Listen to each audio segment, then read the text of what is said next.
Shalom sahabat Yakum, kita berjumpa lagi dalam Yakum Fellowship bersama saya Pendeta Daniel Kagunawan dari GKI Coyudan Solo. Mari bersama-sama kita siapkan hati kita untuk menerima firman Tuhan dengan berdoa terlebih dahulu. Mari kita berdoa. Tuhan yang baik, kami sungguh bersyukur Engkau telah menyertai kami hingga memasuki pekan yang baru ini. Kami mohon biarlah firman yang sebentar kami akan renungkan boleh menjadi pesan penguatan dari Tuhan kepada kami semua. Kami mohon biarlah kuasa Roh Kudus yang boleh menyertai setiap kami dalam pemberitaan firman-Mu ini. Kami berdoa dalam nama Tuhan Yesus Kristus. Amin. Mari bersama-sama kita menyimak bacaan Injil kita yang diambil dari Injil Lukas. Injil Lukas pasal 8 ayat 11 sampai dengan yang ke-15. Lukas pasal 8 ayat 11 sampai yang ke-15. Inilah arti perumpamaan itu. Benih itu ialah firman Allah. Yang jatuh di pinggir jalan itu ialah orang yang telah mendengarnya. Kemudian datanglah iblis lalu mengambil firman itu dari dalam hati mereka, supaya mereka jangan percaya dan diselamatkan. Yang jatuh di tanah yang berbatu-batu itu ialah orang yang setelah mendengar firman itu menerimanya dengan gembira, tetapi mereka itu tidak berakar. Mereka percaya sebentar saja dan dalam masa pencobaan mereka murtad. Yang jatuh dalam semak duri ialah orang yang telah mendengar firman itu dan dalam pertumbuhan selanjutnya mereka terhimpit oleh kekhawatiran dan kekayaan dan kenikmatan hidup, sehingga mereka tidak menghasilkan buah yang matang. Yang jatuh di tanah yang baik itu ialah orang yang setelah mendengar firman itu menyimpannya dalam hati yang baik dan mengeluarkan buah dalam ketekunan. Demikian firman Tuhan yang boleh menyapa kita hari ini. Sobat Yakum, ada sebuah filosofi dari Afrika yang bernama Ubuntu. Mungkin sobat juga pernah mendengar ya kata Ubuntu ini. Ubuntu ini adalah sebuah filosofi tentang persaudaraan yang berarti saya adalah kita. Artinya adalah hidup saya pribadi tidak bisa terlepas dari hidup orang lain. Kita selalu membutuhkan orang lain untuk menopang kehidupan kita. Semandiri-mandirinya kita, tetap kita butuh peran orang lain. Misalnya saja, dalam proses syuting ini, saya butuhkan rekan saya untuk bantu merekam ataupun mengedit.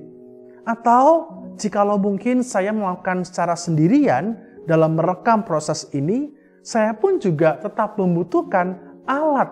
Misalkan saja kamera, ataupun handphone, ataupun mic yang dibuat juga oleh orang lain. Jadi sama saja, kita semua tetap membutuhkan peran atau partisipasi dari orang lain untuk menopang kehidupan kita sekalian, masing-masing pribadi. Namun ternyata kesadaran akan persaudaraan, kalau kita amati Sobat Yakum, semakin hari rasanya semakin tergerus ya. Hal ini pernah diprediksi oleh teolog bernama Albert Nolan dalam bukunya yang ia mengatakan bahwa saat ini itu manusia mengalami yang namanya krisis individualisme. Artinya adalah manusia makin hidup terkotak-kotak dengan batas yang dibuatnya sendiri. Seolah-olah tidak butuh orang lain padahal butuh. Sehingga akhirnya menjadi orang yang mencari kalau pas butuh saja. Perumpamaan yang kita baca tadi bersama-sama dalam Injil Lukas juga berbicara tentang kehadiran orang lain. Perumpamaan ini seringkali kita dengarkan dalam khotbah yang menyangkut tentang benih firman yang kemudian ditaruh ke dalam setiap hati manusia begitu ya. Firman akan tumbuh ketika medianya baik. Benih itu akan tumbuh ketika tanahnya baik. Tanah yang baik akan menopang pertumbuhan benih itu sehingga menjadi pohon dan kemudian berbuah. Memang dalam Injil Lukas disebutkan bahwa arti tanah itu menjadi gambaran soal hati. soal respon tiap orang untuk menerima firman dan menumbuhkannya. Namun, bukankah pertumbuhan seseorang juga tidak bisa lepas dari komunitas? Kita tetap butuh rekan-rekan yang lain untuk saling suportif, saling mendukung, bukan malah saling menjatuhkan. Kita tetap butuh rekan-rekan yang lain untuk saling mendoakan dan mengingatkan apa yang baik, bukan kemudian cuek dan membiarkan orang lain jatuh. Kita tetap butuh komunitas yang baik agar kita bisa bertumbuh juga dengan yang baik. Komunitas bukanlah sebuah perkumpulan warung soto, begitu misalkan.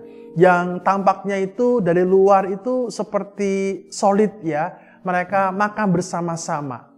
Namun sebetulnya mereka bukanlah kesatuan, tapi mereka sedang makan bersama-sama karena pada akhirnya mereka akan selesai masing-masing dan juga pergi masing-masing.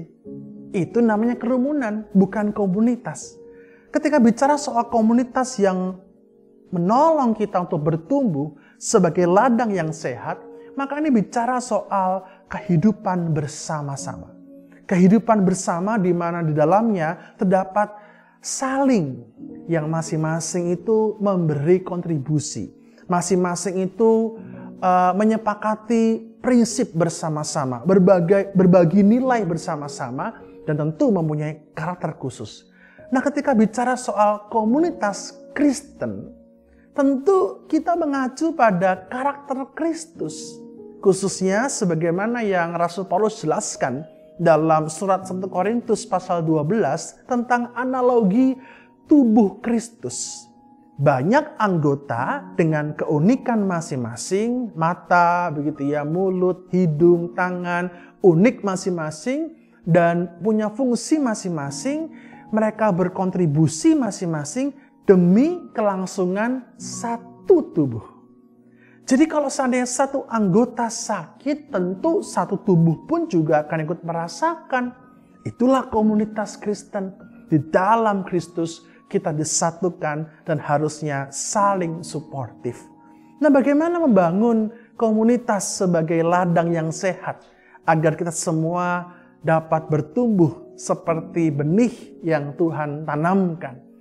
Maka untuk membentuk sebuah komunitas yang sehat, ladang yang sehat, yang pertama-tama adalah diperlukan keterbukaan.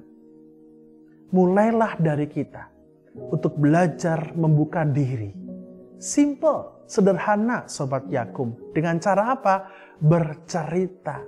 Mulailah dengan hal-hal yang barangkali kecil gitu ya, seperti siapa diri kita, apa hobi kita, apa pergumulan kita dalam pekerjaan yang kita lakukan. Dari hal-hal sederhana, kita mulai buka diri kita dari sikap yang mau saling bercerita. Dalam keterbukaan itu juga muncul sikap saling mendengarkan.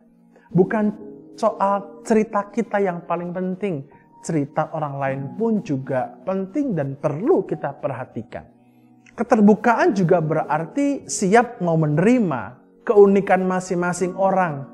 Kan kalau kita perhatikan dalam situasi pekerjaan kita, entah itu mungkin di setiap unit gitu ya, ataupun di kantor, tiap orang kan beda-beda ya, karakternya, cara bekerjanya, cara bicaranya, cara meresponnya. Itu adalah keunikan masing-masing. Terima dan rayakan perbedaan itu. Jangan paksa orang lain berubah sesuai dengan apa yang kita mau. Bukankah kita juga tidak mau kalau dipaksa berubah demi maunya orang lain? Yang kedua adalah membangun ladang atau perkumpulan atau komunitas yang sehat adalah percaya.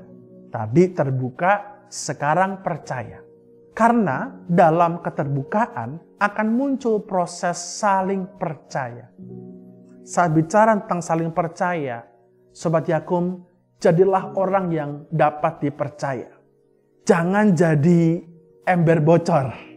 Ketika orang itu mempercayakan cerita hidup mereka kepada kita, kita kemudian jadikan bahan gibah atau bahan bercandaan atau mungkin bahan gosip. Jaga kepercayaan itu. Kepercayaan itu mahal karena sekali rusak maka akan sulit diperbaiki. Yang ketiga adalah membangun sebuah komunitas yang sehat perlu juga keotentikan. Maka ketika kita mau terbuka dan saling percaya, akan muncul sebuah proses yang otentik. Artinya adalah masing-masing setiap orang itu hidup secara otentik, asli, natural. Bukan dengan paksaan, bukan juga dengan kepura-puraan, apalagi munafik. Pertumbuhan yang otentik akan jauh lebih baik karena setiap orang itu punya proses masing-masing. Dan tiap orang tidak akan takut ditinggal. Karena dalam komunitas yang sehat, setiap anggota akan saling menguatkan dan saling menopang. Helen Keller pernah mengatakan sebuah kutipan yang baik, seperti ini kutipannya. Sendirian, kita hanya berbuat sedikit hal. Bersama-sama, kita bisa melakukan banyak hal. Sobat Yakum, biarlah kita boleh mulai berkontribusi masing-masing dalam komunitas kita, lingkungan pekerjaan kita, sehingga boleh menjadi ladang yang sehat, di mana setiap kita boleh bertumbuh dengan keterbukaan, percaya, dan juga otentik. Mari kita berdoa. Tuhan, terima kasih untuk sapaan firman-Mu. Biarlah kami semua boleh bertumbuh, membangun komunitas yang sehat, di mana setiap kami Tuhan boleh belajar saling terbuka, mau menjadi orang yang dapat dipercaya, dan pertumbuhan itu kiranya boleh menjadi pertumbuhan yang otentik, bukan pura-pura ataupun munafik. Tuhan, tolong kami, biarlah kami boleh menjadi pelaku firman Tuhan dalam setiap kehidupan kami sehari-hari. Kami berdoa dalam nama Tuhan Yesus Kristus. Amin.